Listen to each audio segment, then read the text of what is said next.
shut down the 5-inch, and we're doing a cleanup. Down the bottom of the mat, not seeing that much at all.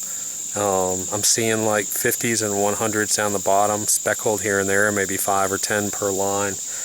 And now I'm about halfway up the mat, and I'm starting to see, this is just when the water really starts to settle down. But you can see what I'm seeing here.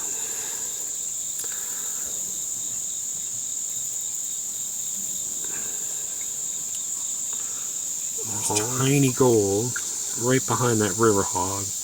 I mean, I'm talking stuff right now that's in this mat that's probably, you know, there's a lot of 50 and 100 mesh gold in here. There's a couple pieces of like 20 and plus 20, but here's one interesting thing too, before I clean it too much. I don't know if you can see that down in there. There's a nice chunk right there. Before I wash it out, look at that chunk. Now that's a nice piece of gold there. There's another one sitting up here too, somewhere we saw. I think it's right next to it. But that, my friends, that's a nice piece of Georgia gold. Probably one of the bigger pieces you'll ever find in your lifetime out here for most people. Alright, so I'm trying to get you to see this.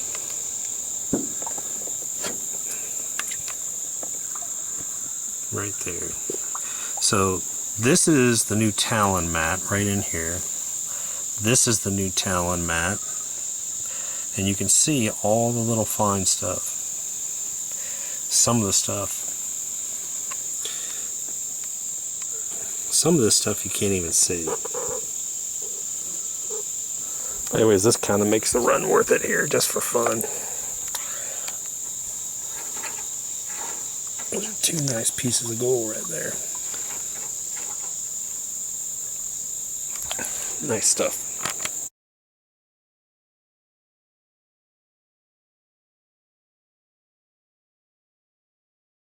Hey guys, it's Doc, and we're out here at the cleanup shop. And we're out here, we're going to run some of this crap dirt, as we call it. Basically just below grade runs from different operations that we have. But I wanted to show you the stacking unit, how we set it up at our cleanup shop, show you how we run it. But the nice thing about running the GoldHog and the stacking unit, and we have this set up with a, I think it's a 3700 GPH pump, 1.5 inch. We'll have a battery, plus we'll hook up a charger to it. The nice thing about this is we really don't have to screen our concentrate. So we're running anywhere from half-inch. We're running half-inch material through here, which it doesn't take any time at all to classify. So we just dump half-inch material through here. All going to come in here. Now this is going to be in a full dump mode, so all the water comes in here. Goes through tray number 1. Actually goes across the top tray, tray number 2, tray number 3, tray number 4, and then exits back out here. And what we'll do is we'll capture all of our tailings in here. Later on in the winter time, we'll take this stuff, screen it to 1/8 of an inch, and run it through maybe a gold cube. But it really, we end up pulling out, we pull out on the average run between 98 and 99% of all of our gold on this first run screened to 1/2 inch. And we don't have to worry about any big gold that's larger than 1/8 of an inch. Do we see a lot of that? No, we don't. We see a lot of that big gold that's larger than 1/8 of an inch, but we don't want to miss it. And there's so much metal in our tailings. There's lead shot, there's pieces of barbed wire, there's hematite, there's different things, iron levels, that we can't go over our tailings with a metal detector. We'd be here all day long. We get, every scoop, we get 2 or 3 zips every time we put it through, so we can't use a metal detector on our tailings. That's worthless for us. It's a waste of time. So, again, 1/2 inch screen. Run it through here, we'll pull out 98, 99% of our gold the first run at 1/2 inch screen. Later on in the year, we might run it through maybe a gold cube or some other process, but really it's just, when it comes to When it comes to the actual cost limiting factors, when you have to have someone out here that's being paid by the hour and they're out running it, if you're only pulling, if you're out here for 4 hours and you're on your tailings, you're only pulling out an eighth of a gram of gold, it's just not worth it. It just doesn't, it's not worth it for us. So again, this unit, this is really more so for larger scale operations, commercial ops, or serious prospectors that have a lot of concentrates to work, and you don't want to screen it down to 1/8 of an inch. Again, just take a 1/2 inch or even greater, run it through here. You can use 3,000 GPH. We're using a 3,700 GPH pump. But you can see we just dump it in here, goes across your first tray, down through all of them. This has all of our mats in it, different mats in it. And you've got everything from Talon to Cut River Hog to Scrubber to Downdraft to Razorback. You got everything in here. So it's going across all those mats and coming out here. And we can feed it basically as fast as we want, not worry about it. Alright, so anyways, you can see that we've got basically unclassified material. There's 1/2 inch rocks inside here. And we just take that, we dump it right in here. But you can see we've got, you know, all these different buckets in here. We got to run all this crap through here. It's hard for me to see this. Mikey's just going to feed her away, and he doesn't have to be slow with it. He can just take the scoops and just sort of just dump them in, and then the unit's going to take care of all the rest.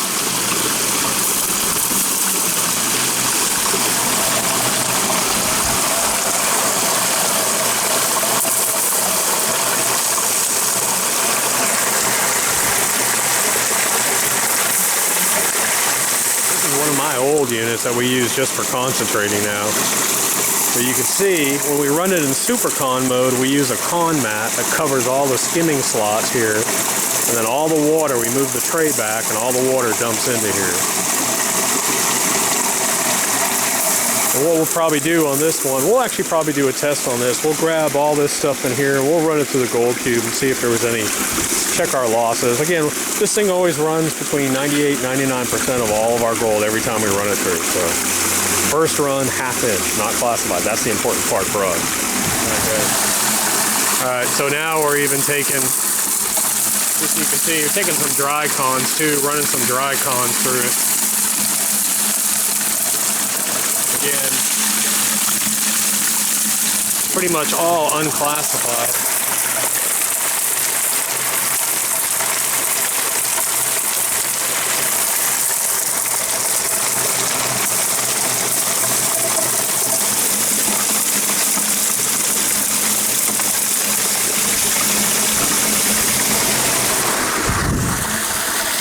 So we had probably 5-gallon buckets of concentrates, and it's taken us maybe 20 minutes to run these things, and now we're all done. So we've concentrated, we've super concentrated our concentrates now. I'll end up with probably about a quart of super cons after running, let's say 25-30 gallons of concentrates. I'll end up with about a quart. Now I can take that quart and final process it, so it's really nice. But I just let it sit here. Sometimes I just let it sit here and run a little bit sometimes. So you can see, I mean, I can see gold in the map right now. Whew. Whew. Okay, so we shut it off. And you can see that, you can see, maybe, you can see the lines of gold in here. Again, this is crap, we call crap material. This is below C grades. There's not going to be much gold, but you can see up in here. Now this is right after the header box, and I've got loaded with 50s and 100s up in here. But look at all that lead shot. That's pretty cool. That's right after the header box. I've got all that lead sitting right up here. More lead and hematite up in here. But look at that little fine gold up in there. See if I can zoom just a little bit. That's pretty cool. And that's amazing. That's the one thing that people don't understand, and it ties into proportional flow. But this is right after the header box. You know, tons of water flowing over this, tons of turbulence, but if you have it tuned right, that's what you can catch. And you can see it right in here too.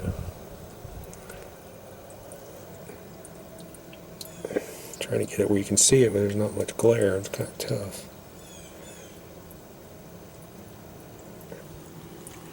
Pretty cool. Now these are some of our tailings here, but you can see, I want you to look at all the black sand. This thing is just solid black sand in here. It's hard to see. Let me see if sometimes you can see the lines in it sometimes. You can see the lines of black sand just running through this, but I mean this is just all black sand. And now the unit's having to exchange out all this black sand. I mean these things, Mike, what do these things weigh? Probably 30 pounds each? 30, 40 pounds each, just this one tub right here. This is pretty cool, but you can see all the black sand lines.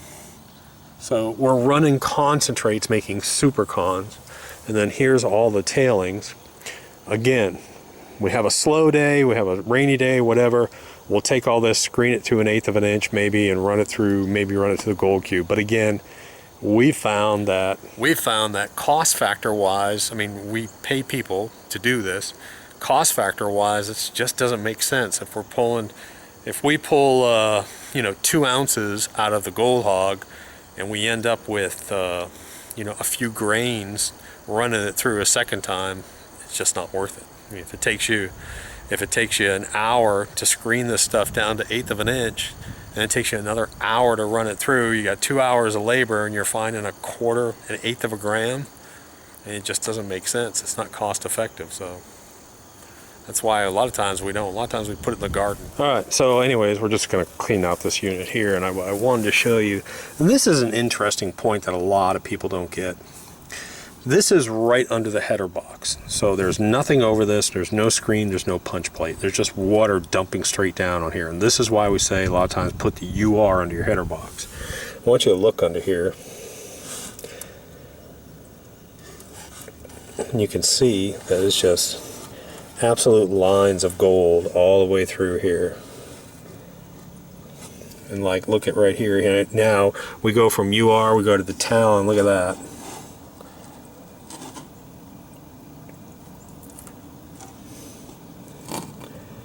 So as soon as we start to have a forward flow, we're putting something that causes a riffle in here, which is the talon. Straight down, we're putting this UR.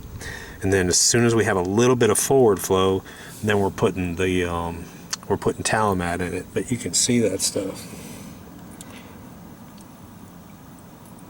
I mean, every single line is like this all the way through here.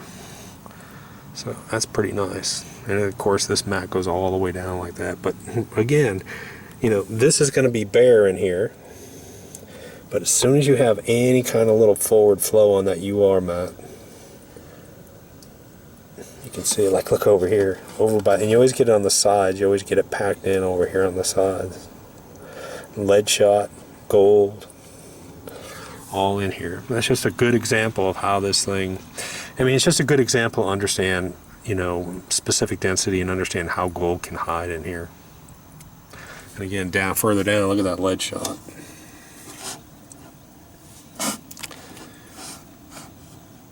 That's pretty cool there. It's just lines of lead shot in here. Figured I'd just grab this now that's in the water too.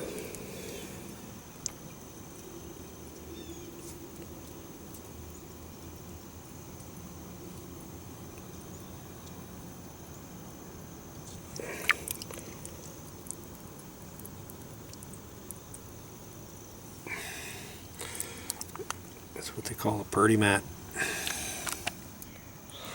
Alright, so here's a good example. Matter of fact, I was talking about this with a commercial op a couple of weeks ago. They were talking about in the old days, they'd catch a bunch of fine gold, but they'd miss these big flakes that just like foil. And this is a good example. Now this is cut river hog, and this is on the 2nd level. And look at that. That's about where that big flat flake, now that's like a piece of foil gold there. It's just super, super flat. And that was sitting inside one of those big gaps right in the river hog. And that's where we'll find it. But I don't know if you can see it, how flat it is. But that stuff, it's gold, it's heavy, but it'll just flip, flip, flip, flip, flip. And that's what they were talking about in the olden days, back in the 80s and 90s, olden days. They had a lot of that big old flat flake gold.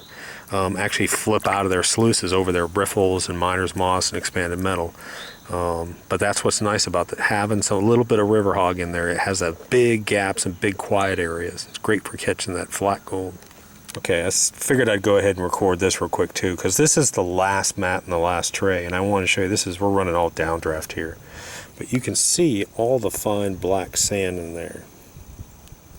And there's just a huge amount of just super, super fine black sand in this mat, in this downdraft. But I'm not seeing, I'm almost seeing nothing as far as gold content goes in here, which is nice. Again, that's probably, 25 gallons worth of concentrates. Now we've taken it down to super cons, and all I'm going to have is just what's in this tub. Just what's in this tub, which is probably going to be about, maybe a quart. So anyways, 25, step out of the way there, Mike. We had probably 25 gallons of concentrates, and we've taken it down so you can see it down to about this. That's everything out of the Gold Hog.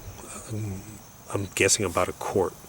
And you can see, it's kind of cool, you can see all the super fine gold that's in there. Pretty cool.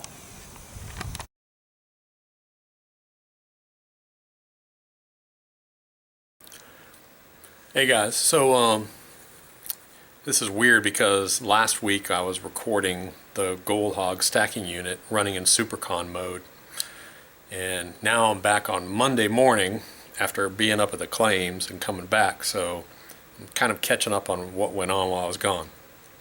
Long story short, so we ran the Gold Hog Stacking unit. We ran about 25 gallons of concentrates through it, and we screened it to, I think, half an inch, somewhere around there. And that took about 25 minutes?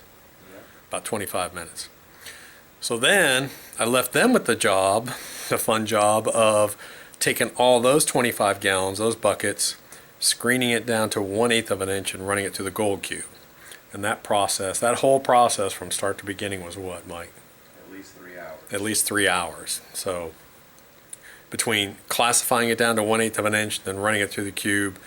But like I said, it's winter time, so it's a good time to do that. But about 3 hours to do that. And so here's our cube. I came back, this is a cube. And these are the 3 trays. I think it's tray number 1, number 2, and number 3 from the gold cube. So all this stuff went through the Gold Hog Stacking unit. Now we ran it through the gold cube, and then what I'll do is I'll test and see how much gold is actually in these 3 real quick. You can see, hopefully, this is all the black sand I'm having to deal with here. I'm very carefully panning this out, and this is like tray number 1, so I'm having to pan this out. This is from the gold cube. I think it's tray number 1. I'm really not seeing any gold in this tray, and I don't think this is tray number 1, to be honest. They said they saw a few pieces. They just played with it, so which I should see. I mean, if I have 10,000 pieces of gold in my Gold Hog Stacking unit, a 1% loss rate, I should see 100 pieces, so I should see something. Let me keep checking. Okay, so that last tray we were thinking is tray number 2. This is actually probably the first tray, because that other one had 0 gold in it. I mean, nothing. And I should be seeing something.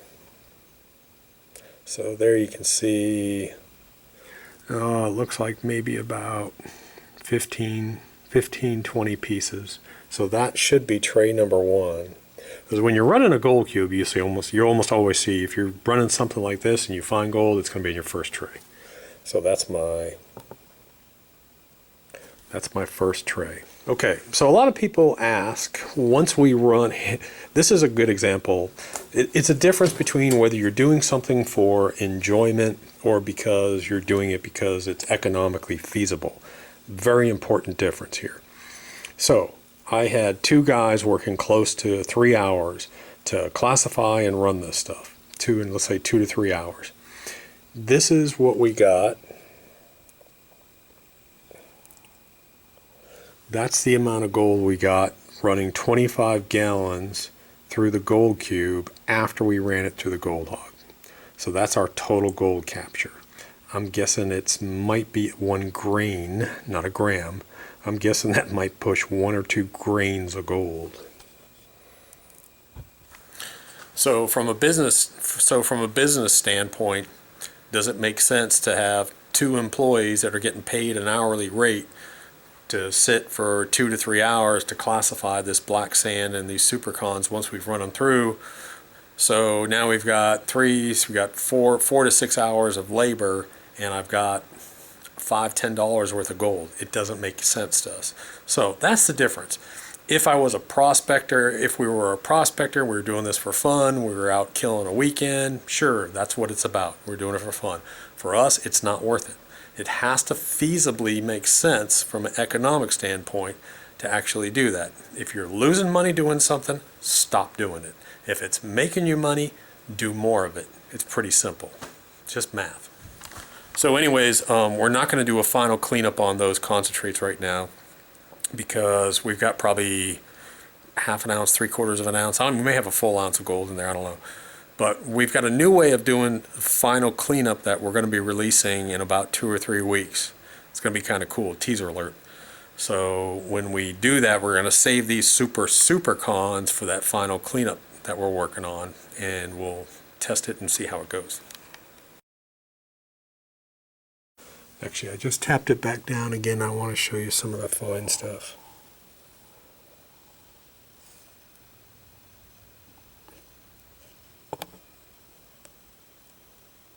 Just so you can see what we're dealing with here. There's a lot of sub 50 and even sub 100 mesh gold in here that we're dealing with.